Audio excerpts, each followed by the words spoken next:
کل اسلام آباد میں بلاسٹ ہوا ہے۔ جتنے بھی افغانی ہیں ان کے خلاف جو کریک ڈاؤن چل رہا تھا، تیزی دیکھنے میں آئی ہے کہ خود افغانی بھی پریشان ہو گئے ہیں کہ ہمارا اتنا قصور تو نہیں تھا جتنا حکومت پاکستان نے ہمیں دھو کے رکھ دیا ہے۔ 200 گھروں کو چیک کیا گیا۔ اسلام آباد پولیس جو ہے وہ لیڈ کرتی ہوئی دکھائی دے رہی ہے ان افغان مہاجرین کو اپنے شہر سے اور اپنے ملک سے نکالنے میں۔ کابل کے پولیس ٹریننگ سینٹر کے اندر کل ایک پاسنگ آؤٹ پریڈ ہوئی جو وہاں پر نغمے پڑے، اشعار پڑے، وہ پاکستان مخالف تھے۔ اس میں انہوں نے اسلام آباد کے اوپر حملے کی بات کی، انہوں نے لاہور کے اندر جھنڈے گاڑنے کی بات کی۔ افغان طالبان کی حکومت کے دن گنے جا چکے ہیں۔ السلام علیکم، میں ہوں طیب سیف۔ کل اسلام آباد میں بلاسٹ ہوا ہے اور اس کے بعد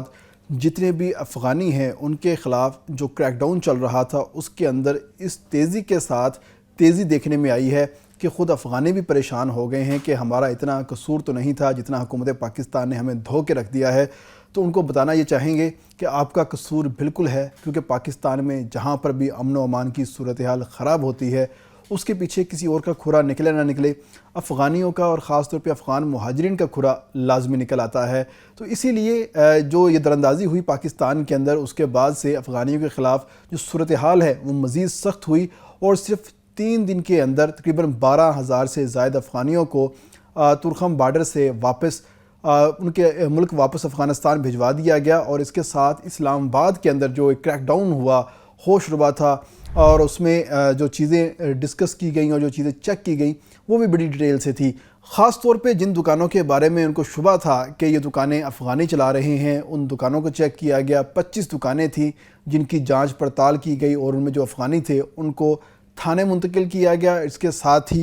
ساتھ تقریباً 235 افراد سے پوچھ تاچھ کی گئی اور اس پوچھ تاچھ کے اندر 47 مشتبہ افراد یعنی کہ افغان مہاجرین جو یہاں پہ قیام پذیر تھے ان کو تھانے منتقل کیا گیا، اور اس کے ساتھ 200 گھروں کو چیک کیا گیا اور دیکھا گیا کہ آخر یہاں پر کوئی مالک مکان رہ رہا ہے یا کوئی کرایہ دار رہ رہا ہے، تو اس نے کوئی پراپرٹی کا جو کوئی خاص طور پہ جو اپنا اندراج ہے پولیس اسٹیشن کے اندر وہ کروایا ہوا یا نہیں کروایا ہوا۔ جنہوں نے نہیں کروایا تھا ان کو پوچھ تاچھ کے لیے تھانے منتقل کیا گیا، اور ساتھ ہی ساتھ جہاں پر ان کو افغانی ملا ہے تو اس کو اٹھا کے ہولڈنگ کیمپ کے اندر منتقل کیا گیا۔ اس دوران جو گاڑیاں ہیں وہ بھی چیک کی گئی، موٹر سائیکل بھی چیک کیے گئے، مطلب بڑی ڈیٹیل قسم کی چیکنگ وہاں پر کی گئی۔ ایک گاڑی کا چیسز نمبر چیک کیا گیا، کہیں یہ افغانستان سے کابل سے نان کسٹم پیڈ ہو کے یہاں پر تک تو نہیں آ گئی۔ موٹر سائیکلوں کو چیک کیا گیا، تمام تر چیزیں چیک کی گئیں۔ اور اس کے بعد آئی جی اسلام آباد نے ایک بہت بڑی سٹیٹمنٹ دی ہے۔ انہوں نے کہا کہ پورے پاکستان میں اس وقت افغانیوں کے خلاف، افغان مہاجرین کے خلاف جتنے بھی آپریشن ہو رہے ہیں اس کا 40% اسلام آباد میں ہو رہا ہے اور اسلام آباد پولیس کر رہی ہے۔ بے شک وہ بری امام ہے، گولڑا ہے، ترنول ہے، G11 ہے، I-12 ہے، جہاں جہاں افغانی بیٹھے ہوئے ہیں یا ان کی اطلاع ملتی ہے اس کا جو آپریشن ہوتا ہے وہ اسلام آباد پولیس کرتی ہے۔ اور پورے پاکستان میں اس ٹائم اسلام آباد پولیس جو ہے وہ لیڈ کرتی ہوئی دکھائی دے رہی ہے ان افغان مہاجرین کو اپنے شہر سے اور اپنے ملک سے نکالنے میں۔ اس کے بعد جو سب سے بڑی بات ہوئی ہے خاص طور پہ وہ یہ ہوئی ہے کہ کابل کے پولیس ٹریننگ سینٹر کے اندر کل ایک پاسنگ آؤٹ پریڈ ہوئی۔ اس پاسنگ آؤٹ پریڈ کے اندر جو پولیس کیڈٹس تھے انہوں نے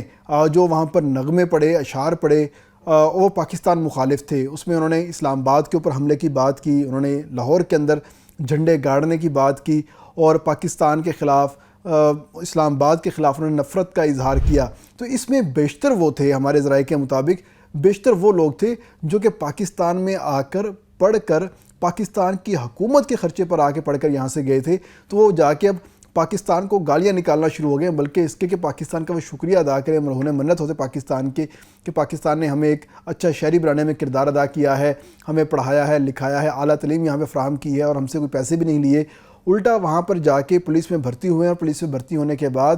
پاکستان کے خلاف یعنی اپنے محسنوں کے خلاف ہی وہ شروع ہو چکے ہیں۔ یعنی کہ یہ وہی آستین کے سانپ ہیں جن کو جتنا مرضی دودھ پلا لو، جتنا مرضی خیال کر لو، لیکن یہ اپنے اوقات دکھانے سے کبھی پیچھے نہیں ہٹیں گے، بلکہ اپنے اوقات دکھا کر رہیں گے۔ اور انہوں نے دکھائی ہے، کل پولیس ٹریننگ سینٹر کے اندر یہ چیز نوٹ کی گئی ہے، اور ان تمام لوگوں کے جو نام ہیں اس کے اندر سوالیہ نشان لگا لیا گیا ہے، سرکل لگا دیا گیا ہے کہ ان لوگوں کے خلاف تو کارروائی سب سے پہلے ہوگی۔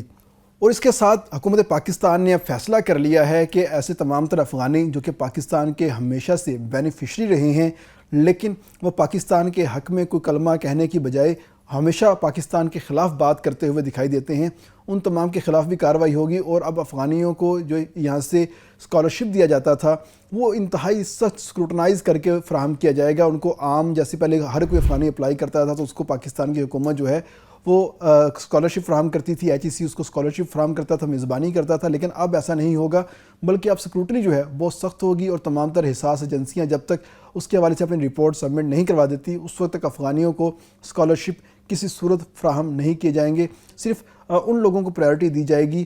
جو کہ تاجک ہیں، ہزارہ ہیں،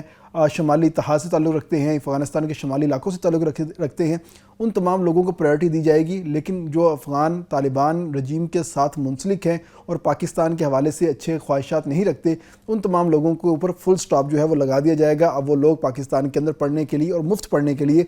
کسی صورت نہیں آ سکتے۔ دوسری جانب پاکستان کے وزیر دفاع نے ایک بہت بڑا اعلان کیا ہے، اور انہوں نے کہا ہے کہ ہم نے جو اسلام آباد کے اندر جو حملہ ہوا ہے اور وانا کے اندر جو حملہ ہوا ہے ہم اس کا بدلہ لیں گے، کیونکہ جو افغان وزارت خارجہ ہے اس کی جانب سے مذمت کا بیان جو ہے وہ آیا ہے، لیکن اس کا ساتھ ہی پاکستان نے کہا کہ کسی کی مذمت اس کی سچائی کا جو ثبوت ہے وہ نہیں ہو سکتی، ہم اس مذمت کو نہیں مانتے بلکہ ہم مرمت کو مانتے ہیں، اور اب ہم مرمت کریں گے، اور ہمیں قندھار اور کابل کے ہر گھر کے بارے میں ایسے پتہ ہے جیسے ہمیں اسلام آباد کے گھروں کا پتہ ہے۔ اسی لیے ہم ایک ٹارگیٹڈ آپریشن کریں گے، ٹارگیٹڈ کارروائیاں کریں گے، مخصوص لوگوں کے خلاف کریں گے، اور یہ وہ لوگ ہوں گے جو کہ پاکستان کے اندر کسی بھی قسم کی کارروائیوں کے اندر ملوث ہوں گے، ہم ان کا جواب جو ہے وہ بھرپور طریقے سے دیں گے۔ اس کے ساتھ ہی جو سابق جوائنٹ چیف آف سٹاف ہیں ان کی جانب سے بھی ایک بیان سامنے آیا ہے، اور اس بیان سے ظاہر ہوتا ہے کہ پاک فوج جو ہے وہ بھرپور اپنی تیاری کر چکی ہے، اور اس وقت